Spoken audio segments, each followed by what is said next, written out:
Manhã Diversa de volta, agora são 11 horas e 12 minutos. E o preconceito linguístico é uma forma de discriminação social em que a gente julga o outro pela forma com que ele se comunica, seja falando ou por escrito.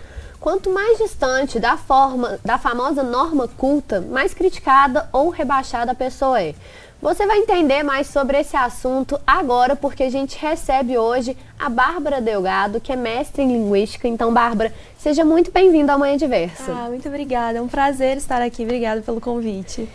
A gente que agradece. Pra gente começar, então, esse é um tema que vale sim ter destaque, porque uma vez ou outra aparece aí como uma possível tema de redação pro Enem, ou então até concursos também, né? Porque realmente, quando a gente fala de linguagem, a gente tá falando de tudo. Então, realmente, muito importante a gente trazer esse tema aqui hoje. Então, pra gente entender o que seria o preconceito linguístico. Vou começar a explicar o que é o preconceito linguístico, trazendo um exemplo da vida real. Há um mês, mais ou menos, uma senhora de 70 anos fez uma publicação, isso aconteceu mesmo, fez uma publicação no Facebook oferecendo serviços de doméstica. E aí, para fazer esse oferecimento de serviço, ela escreve serviço com C. E aí a gente tem duas consequências a partir disso. A primeira delas é, essa senhora é de fato contratada e consegue um emprego, o que seria ótimo se não tivesse o outro lado.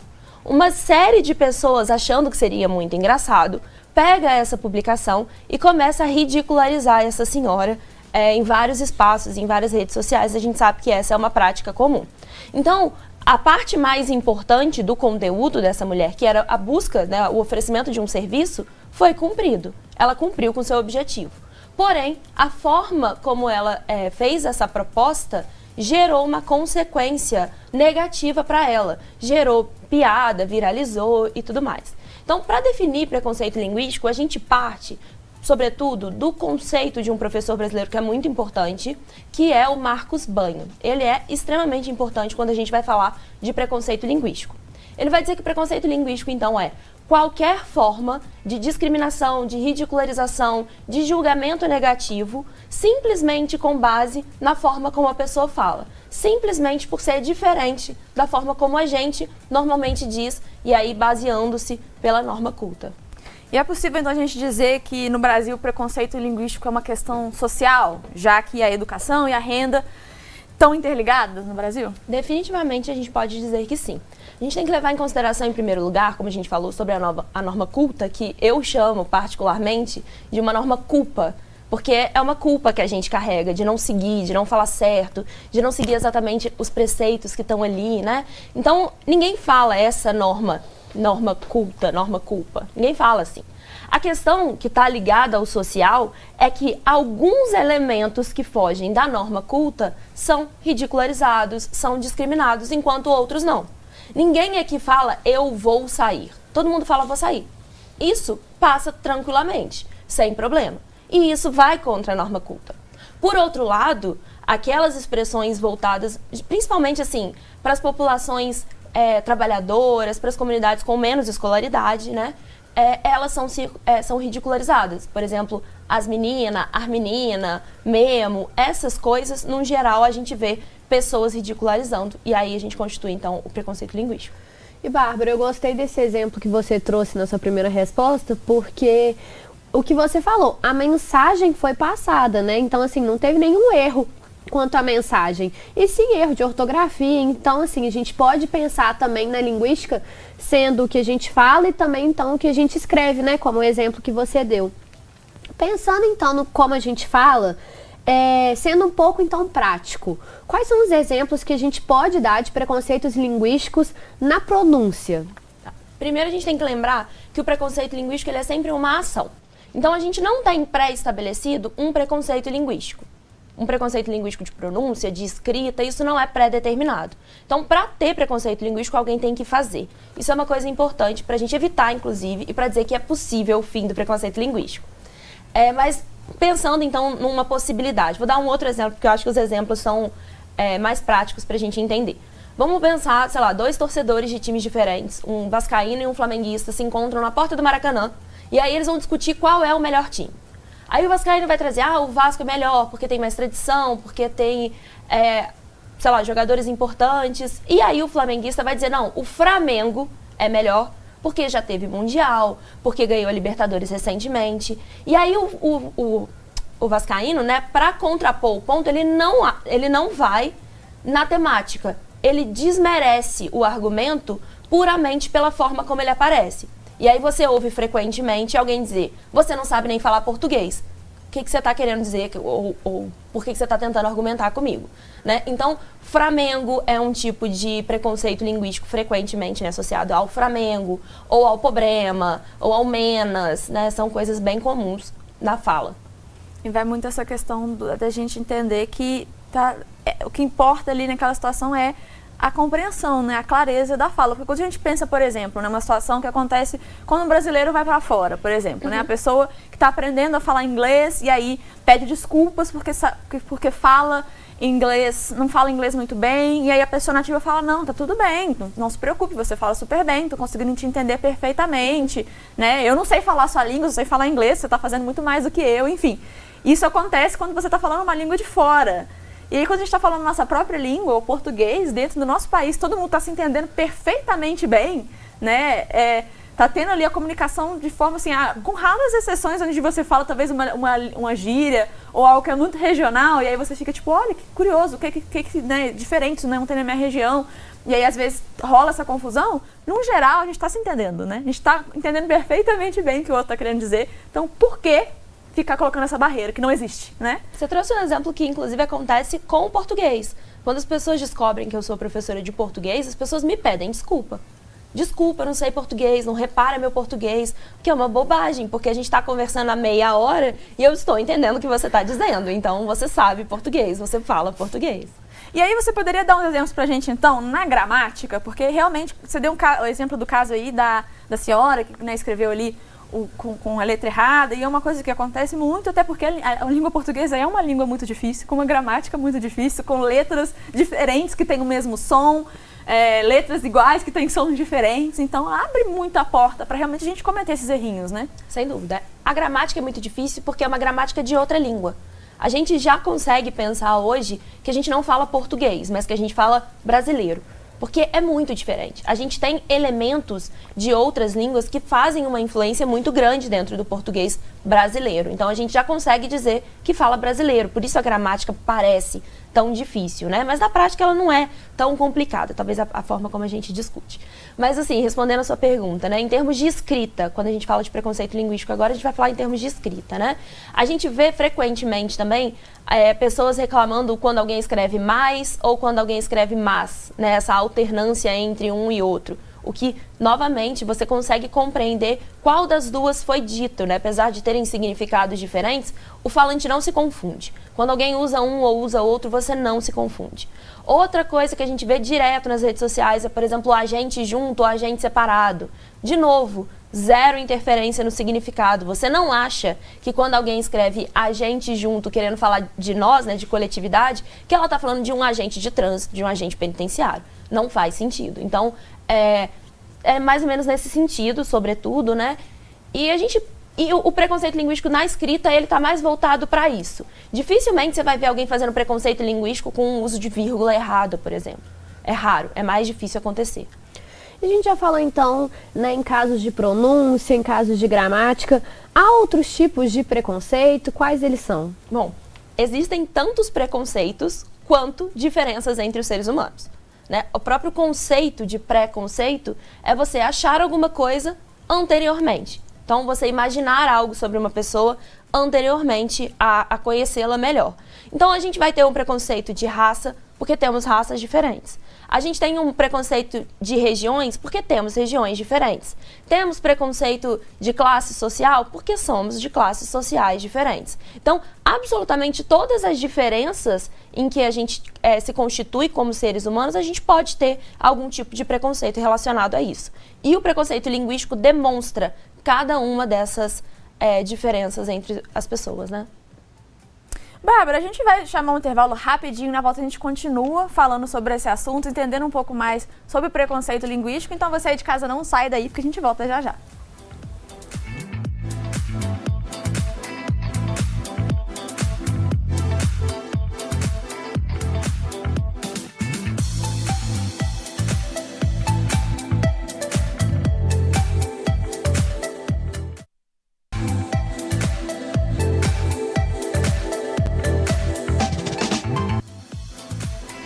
Diversa de volta, agora são 11 horas e 25 minutos.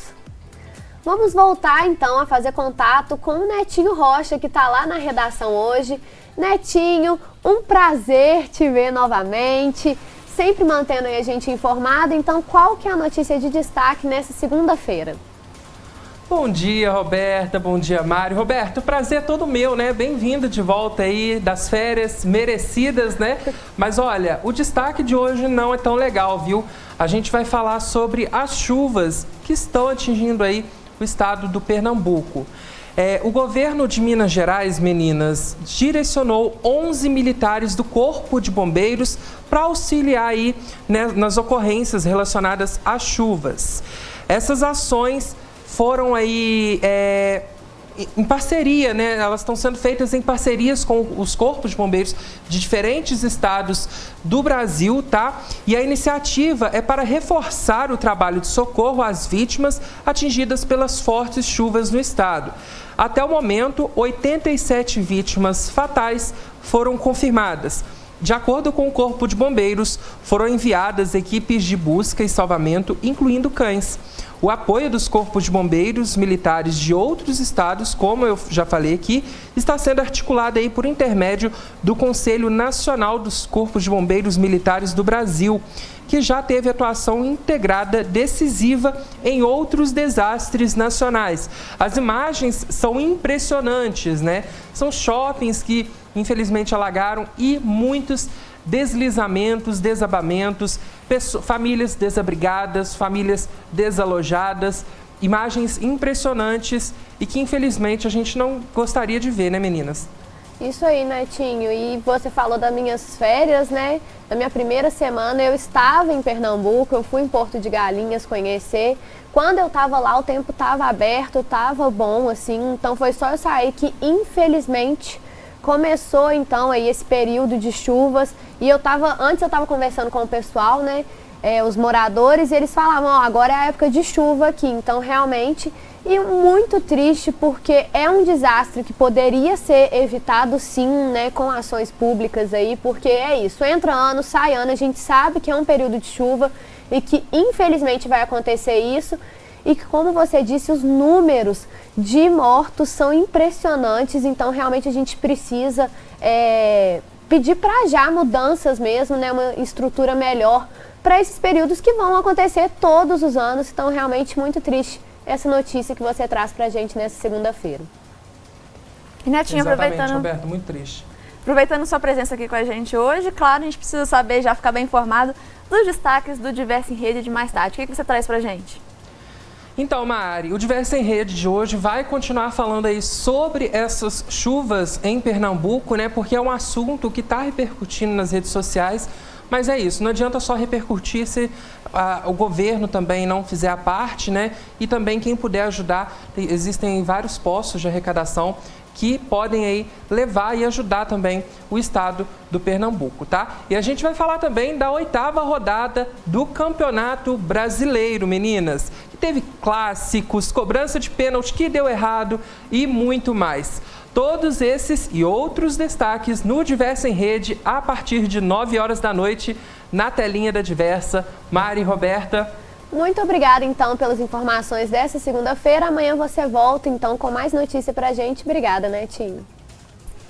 E aqui no estúdio a gente continua a nossa entrevista sobre preconceitos linguísticos. A gente está recebendo nessa manhã a Bárbara Delgado, que é mestre em linguística. Então, Bárbara, mais uma vez seja muito bem-vinda à Manhã Diversa. A gente está entendendo aqui um pouco hoje sobre como a nossa língua ela é fluida, né? Como ela tem variações diversas por vários motivos, ela muda ao longo do tempo, mas também muda dentro do espaço, né? E o espaço é um fator importante, porque o Brasil é um país enorme, né, muito rico em culturas, com dimensões continentais e, consequentemente, a língua vai ser diferente, né, nos diferentes lugares, né, os regionalismos, sotaques, enfim. E aí acontece de ocorrer preconceitos linguísticos relacionados a isso também, né, de, um estado está falando certo ou está falando errado. A gente vai até pedir para a produção colocar aqui na tela para a gente umas tirinhas, né, umas charges que abordam essa questão, para a gente comentar um pouco sobre isso, porque o preconceito ele vai além da língua, né? Ele vai também dentro dessa questão regional, que acaba que tem, né, essas diferenças e não existe certo e errado, né? Não existe. E definitivamente o preconceito, ele não só vai além da língua, como ele não tem a ver com a língua. A questão do preconceito linguístico, ela está diretamente relacionada a uma questão de poder. Então, é basicamente um grupo tentando dominar outro grupo a partir da linguagem. A gente sabe que a linguagem, ela é uma ferramenta de dominação, né? Vamos lembrar aí das aulas de história, quando os portugueses chegaram no Brasil. Uma forma de dominação dos brasileiros, de quem habitava a nossa terra na época, era então pela linguagem, assim como foi em todos os lugares de dominação. Então, esse processo de dominar o outro pela língua, isso não parou com a colonização. Isso continua até hoje. Então, como você disse, a gente tem um país que tem um território gigantesco. Então, é claro que a gente vai ter diferenças muito grandes entre o falar do norte e o falar do sul, né? A gente tem aí nas charges algumas dessas variedades que são bem interessantes, geram piada, geram humor, mas a gente tem que lembrar que são todas legítimas, são todas aceitáveis. A gente entende o que está acontecendo nas tirinhas, independentemente de qual é a variedade que os falantes determinam, né? Mas, para além dessa grande variedade enorme de ser um país continental, a gente também tem variedades muito fortes e muito importantes dentro do nosso próprio contexto. Então, por exemplo, idosos falam de um jeito, adolescentes falam de outro. A gente consegue perceber que há uma diferença muito grande, né? Quando eles vão falar do cringe, quando eles vão falar do crush, a gente precisa compreender que há formas de falar que são completamente diferentes. Além disso, essas formas também vão variar nas situações. Então, às vezes, pelo menos de uma forma geral, você não fala da mesma forma em casa, com a sua família, como você fala num bar, ou ainda como você fala com um reitor, com um presidente, com o seu chefe. Então, a gente tem formas variadas de falar que vão ser expressas na linguagem. Então, eu costumo dizer que língua é igual roupa. Se você vai para um casamento, você veste uma roupa e você veste uma linguagem. Se você vai para um bar, você veste outra roupa, outra linguagem. Se você vai trabalhar, outra roupa, outra linguagem. E a gente consegue transitar muito bem entre todos esses aspectos. E o importante é a gente entender que podem até existir essas roupas, né, que a gente usa, mas que nenhuma é melhor que a outra, né? Elas estão aí para serem usadas, para serem aplicadas, mas sem essa questão, né, essa questão de valores, porque a forma com que você fala no bar é inferior à forma com que você fala numa entrevista de emprego. Enfim, a gente tem que entender que às vezes a gente realmente, né, da mesma forma que a roupa passa uma mensagem, né, a gente se veste pensando na mensagem que vai passar, muitas vezes a nossa linguagem também faz isso, mas sem ficar, né, pensando, um é melhor que o outro, um tá certo ou tá errado, e o mesmo vale para as regiões, né, a gente tem que olhar com carinho, né, para as diferenças que existem. Eu acho que quando essas charges, por exemplo, mostraram alguns exemplos, né, aqui de Minas Gerais, que são típicos da linguagem falada de Minas Gerais, né, que existe essas características, mas eu acho que a gente tem que olhar com carinho para isso, e quando a gente achar alguma coisa engraçada, tipo, uma situação inusitada, engraçada causada pela língua, é isso, porque diferenças existem, elas acontecem, às vezes de causar um pouco de humor em umas situações engraçadas, mas sem olhar de forma pejorativa, né, olhando com carinho e com, né, apreciando. Eu adoro ver essas diferenças, assim, eu acho que é super bacana, é muito rico, né, tem que ser visto assim como uma riqueza, né. Exato, o que você falou é muito importante, a gente não tem certo e errado. A gente tem mais adequado e menos adequado. E para os dois lados, também não faz sentido você chegar num bar, você chegar com a sua família e conversar com uma linguagem completamente formal. Vai todo mundo torcer o nariz para você. Da mesma forma como não é adequado chegar numa entrevista de emprego falando gírias e fazendo piada. Então, não existe um melhor que o outro. Existe um mais adequado para determinada situação do que o outro. E isso vai variar o tempo todo. A gente estava conversando aqui há 2 minutos atrás de uma forma muito mais descontraída, e aí agora a gente tem uma outra postura, um outro olhar, né? A nossa própria postura muda no momento em que a gente sai e volta do ao vivo. Então isso é interessante. Isso aí, é trocar o olhar do estranhamento para admiração. Eu acho que é muito bonito a gente ver como o Brasil é gigantesco. A gente viu ali palavras na charge. Como que não vai gostar de borogodó, gente? Olha que palavra mais linda, entendeu? Então, assim, a gente tem que realmente mudar esse olhar de estranhamento para admiração, para curiosidade, não é mesmo? Olhar com o olhar de linguista. É isso o que o linguista faz. E continuando, então, o nosso bate-papo, outra questão é que a língua, então, ela é mutável, ou seja, sempre vai se adaptar dependendo das influências culturais e tecnológicas. Por exemplo, deletar e briefing, que são aí palavrinhas que talvez pessoas não conheçam, né, e que fazem parte aí de vocabulário de muita gente. Esse mesmo tipo de assimilação poderia ser feito com o regionalismo para evitar, então, que essas variações sejam vistas como forma errada de falar? Isso ajuda, mas não é o que vai resolver. Porque, como eu disse para vocês, não é sobre a língua, é sobre relações de poder. Porque esse processo, ele já acontece. Então, a gente fala tranquilamente aqui em Minas Gerais, guri, a gente consegue perceber, apesar de ser uma gíria do Sul. A gente também fala mano, que é de São Paulo, a gente fala cria, a gente fala tipo assim, o ai tá espalhado por aí. Então, isso já acontece. A grande questão, por exemplo, olhando para esse mapa, a gente consegue perceber algumas coisas. A grande questão nos exemplos que você trouxe, por exemplo, briefing e deletar, são exemplos que vieram do inglês, que tem um poder maior em termos de língua. Então, é muito mais chique você mandar, vamos entrar numa call, do que você falar, vamos entrar numa videochamada? É mais chique. É mais legal chamar de crush do que chamar de xodó para algumas pessoas. Eu acho xodó melhor.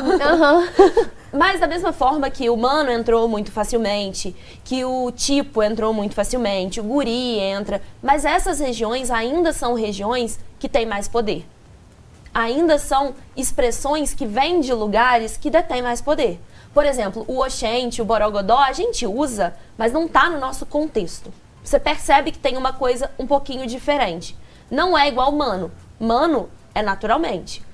O tipo, e aí cria, é naturalmente. Então é importante a gente ter noção de que sim, ajuda. Porque se você não estranha, já é um primeiro passo. Mas só isso não resolve.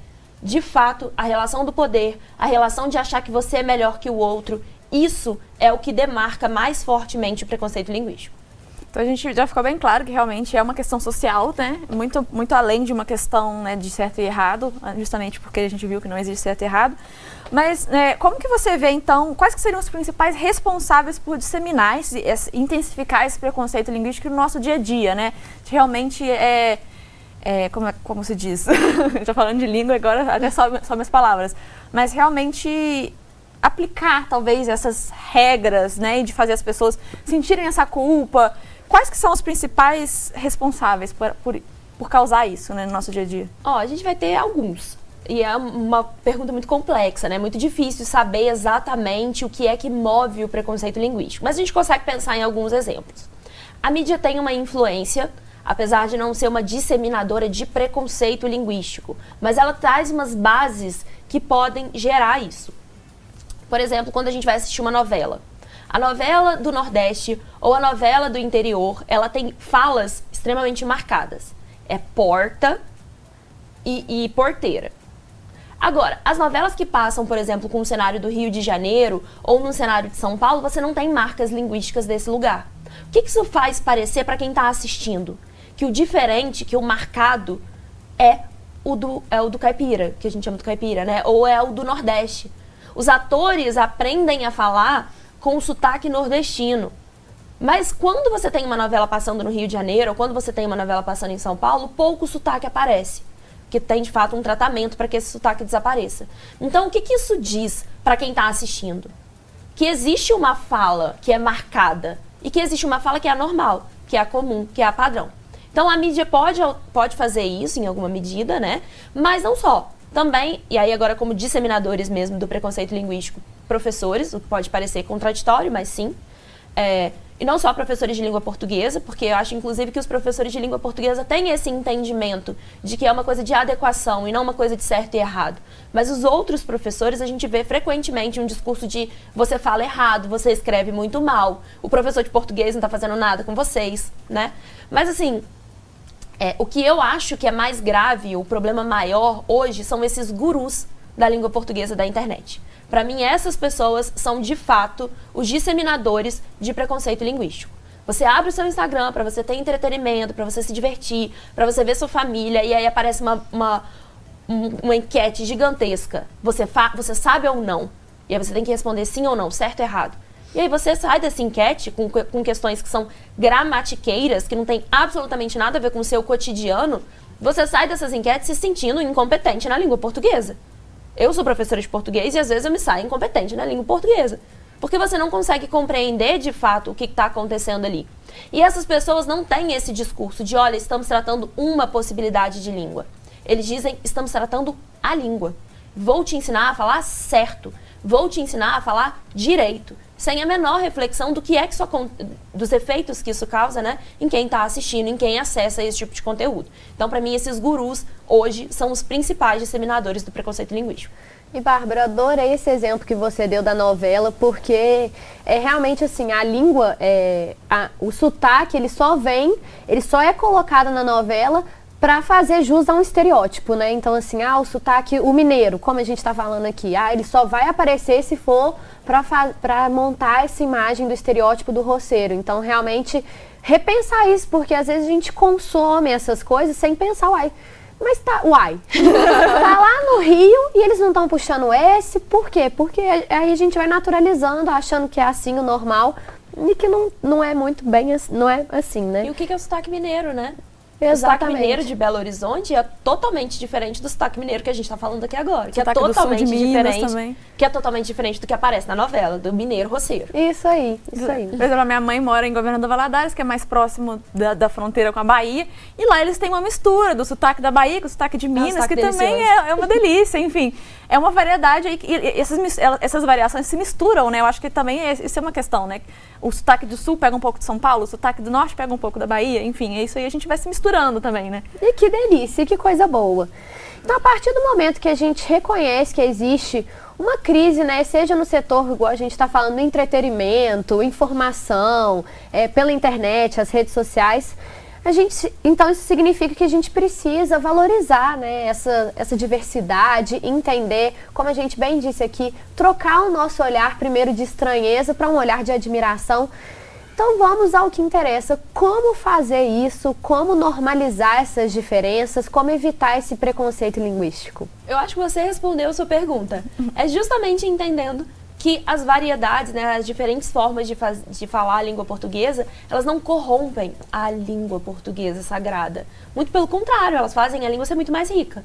Quando a gente pensa, por exemplo, em macaxeira e mandioca, duas formas de falar sobre um mesmo alimento, é muito mais interessante do que só uma. Então, as variadas formas de dizer alguma coisa, de se comunicar, isso é a coisa mais importante, isso é a riqueza. É nisso que a língua tem graça. Aquela língua da gramática, ela é chata, ninguém se interessa. A língua boa é essa língua que a gente troca, que a gente faz negociações, que a gente disputa espaço, disputa lugar, disputa identidade, que a gente marca quem a gente é. Então, por exemplo, você que é mineira, se você ama o seu estado e você vai para o Rio, você vai sentir que seu sotaque vai ficar mais carregado do que quando você está aqui. Então a língua é justamente isso, essa valorização da língua que a gente tem e não da língua que é imposta a gente o tempo todo. A língua é linda, ela é viva, ela é fluida e ela só é interessante porque é assim. Se fosse aquela língua regrada, centrada, passo a passo, não teria graça, a gente não ia nem conseguir se comunicar com essa riqueza. A gente não teria arte, a gente não teria literatura, a gente não teria música, né? Então é importante a gente considerar primeiro essas coisas. Bárbara, muito obrigada pela sua participação aqui com a gente hoje. Esse bate-papo foi rico como a nossa língua, né? Então eu acho que é muito importante a gente realmente entender isso e colocar no nosso dia a dia e parar para pensar, será que aqui eu não estou reproduzindo um preconceito linguístico? Será que aqui eu não estou partindo de um pressuposto de que existe um certo e um errado, desmerecendo alguém porque ela fala diferente de mim? Então é muito importante a gente ter isso sempre em mente e viva a língua é viva, então muito obrigada. Obrigada a vocês, foi ótimo estar aqui com vocês. Bom demais. E é verdade, gente, quando eu viajo para outro estado, eu faço questão de aumentar o meu mineirês, porque eu tenho muito orgulho do nosso sotaque. Eu acho que cada um aí, né, de cada região, deveria fazer isso também, porque é muito bonito, é admirável. Mariana, hora do almoço tá chegando, então a gente vai para um rápido intervalo, porque na volta tem Bora Rangar, então você não pode perder, né? Hoje o chefe Arthur Veloso continua na tradição aí da segunda sem carne, ou pelo menos, como ele já falou, uma refeição sem carne, e hoje ele traz o nhoque de batata doce, que tá, dos deuses, então não dá para perder.